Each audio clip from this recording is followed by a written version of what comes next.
Hi, I'm Reb Myron. I've been a minister through Pathways of Light for a long time now, and of course, a miracle student for 40 years.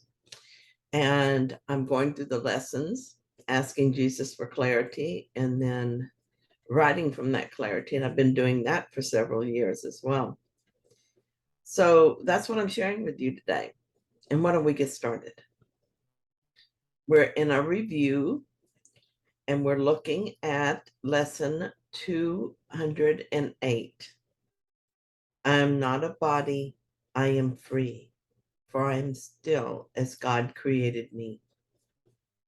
The peace of God is shining in me now. I will be still and let the earth be still along with me. And in that stillness, we will find the peace of God. It is within my heart, which witnesses to God Himself. I am not a body, I am free, for I am still as God created me. As my mind continues to heal, that is, as I forgive and release more and more of the ego beliefs, I experience a stillness that was not my previous experience. Even though there are still ego thoughts that show up, and even though there is still mind chatter, there is an underlying stillness that I associate with peace. This is reflected in the world as I perceive it. I read about something in the news, and for a moment I feel affected by it, and then the feeling fades away and peace returns. I have an issue with a car dealership, and judgmental thoughts appear, and I release them to the Holy Spirit, and my mind is still again.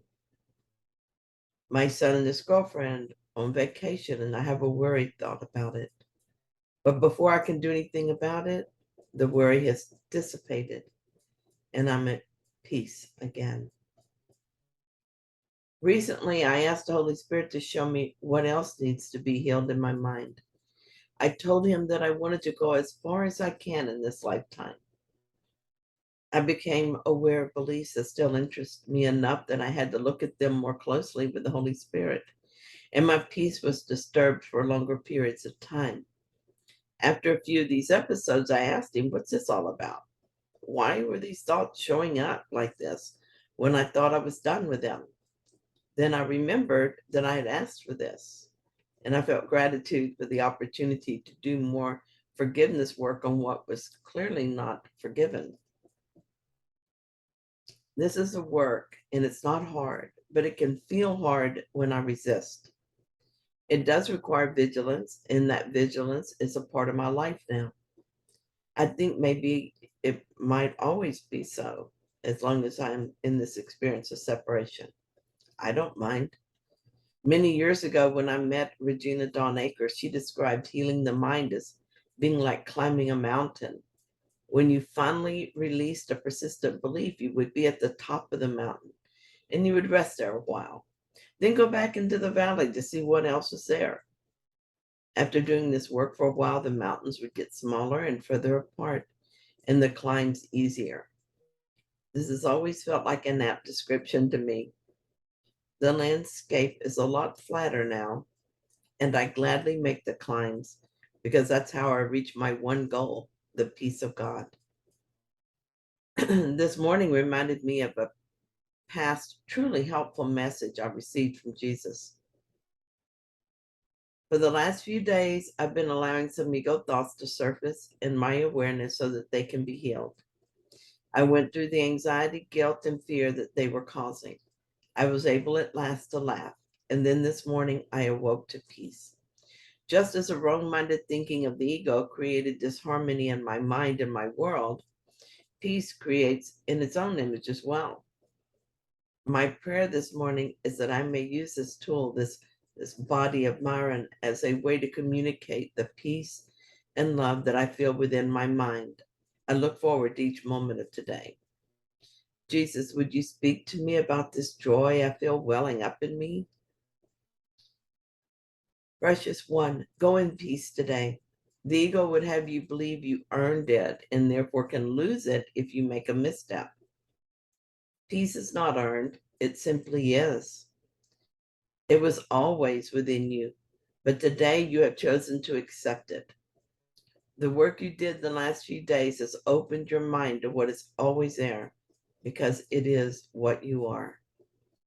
Peace, love, and joy are all words symbolizing your true nature, because they are words that symbolize your Father in whose image you were created. Today, be vigilant for the ego thoughts that would arise in your holy mind. If you feel yourself slipping into the ego, remember that I'm only a thought away. Bring your attention back to the heart of Christ. Even while speaking to others or driving and keeping your attention on the traffic, you can still settle your mind into the heart and allow your mind to rest in me. Nothing can disturb your perfect peace without your consent. When you do not notice where your thoughts are going, you're giving your consent to the ego to become your teacher. When you do not deny the ego thoughts and do not choose truth, you're giving your consent. Be aware that in so doing, you're also giving your consent to fear, guilt, and anger. You're giving your consent to unhappiness. It's always your choice. You have said to me that it seems so hard sometimes to release these ego thoughts. And although you recognize this is what you should do, you cannot. What you really mean is that you do not wholly want to give them up. For if you did, you would. It truly is that simple. Remember that when you argue for the ego, you argue for your unhappiness. It is as if you were saying no, insisting that you be allowed to cherish your pain, and you are so allowed for what you want, you may have. Today, if you're tempted to hold tight to an ego thought, notice the temptation to think you cannot let it go, and then gently remind yourself that you no longer want the effects of this thought. Open your mind as a fist unclenching and watch that thought vanish before your holy will. For in that moment, you have brought your will into alignment with God's will. Beautiful message. So Regina had a tip for us today too.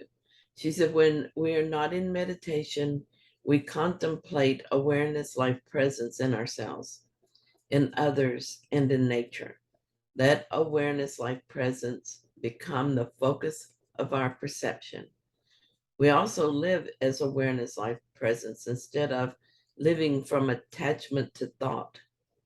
Instead of going to our mind's thoughts about how to perceive, think, speak, and act, we quietly ask spiritual intuition for guidance, and we joyfully follow the guidance we receive. Well, I'm really good at following guidance from spirit, and yet I still become careless and fall into the old habit of listening to the ego mind instead. I've learned to self-correct very quickly, though, so that's good. I continue my practice because experience has taught me that it is just this that is required to establish a new way of being. We get lots of help if we ask for it, but that does not mean we have nothing to do. There is no magic wand that saves us from our choices. Jesus says we did this and we must undo it. And so let's do that practice today. Our little part, notice our thoughts, decide that we're not interested in them anymore, and give them to the Holy Spirit. Okay, thanks for being here with me today and sharing this lesson. If you found it helpful, please like it. And if you haven't yet, subscribe. And thanks to all of you who have done so, and to everyone who comes to share this lesson with me. I'll be back tomorrow with another lesson.